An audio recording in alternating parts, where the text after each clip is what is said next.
حضرت ابراہیم علیہ السلام جا رہے تھے تو ایک فرشتہ آپ کی پشت پہ کھڑا ہو کر کے رب کا نام لیتا ہے. آپ ایک دم پلٹ کے اسے کہتے ہیں کہ کتنے پیارے انداز سے میرے رب کا نام لیا.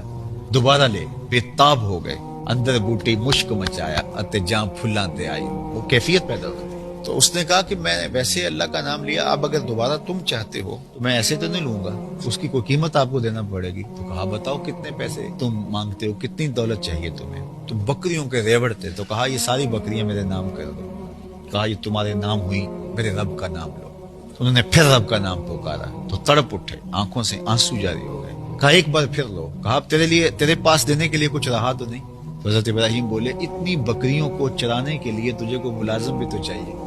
میں اپنا آپ تیرے نام کر دوں گا، میرے رب کا نام.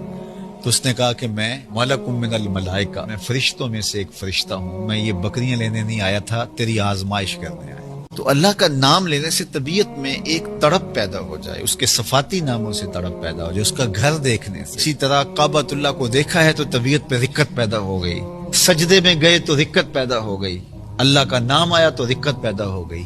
تو یہ ثمرہ ایمان ہے، یہ حلاوت ایمان ہے، یہ ایمان کی ایک مٹھاس ہے جس کو بندہ مومن محسوس کرتا ہے. ایسا نہیں ہے کہ سجدے کی کیفیت بھی وہی ہے اور گھر میں بیٹھے شخص کی کیفیت وہی ہے.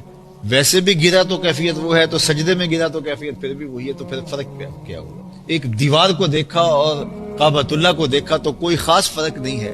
اس طرح دیوار کو دیکھا، اس طرح کعبۃ اللہ کو دیکھ لیا تو کوئی فرق نہیں پڑا. تو پھر وہ ثمرہ نہیں ملا اس کو ایمان کا، وہ حلاوت اس کو نصیب ہی نہیں ہوئی ہے. اسی طرح کوئی لفظ سنا ہے تو لفظ سننے کے بعد اس کے دل میں کوئی کیفیت نہیں پیدا ہوئی. اسی طرح اللہ کا مبارک نام یا اس کے صفاتی نام سنے ہیں تو دل میں کوئی تبدیلی نہیں آئی. تو پھر سمجھیں کہ ثمرہ ایمان ہی نصیب نہیں.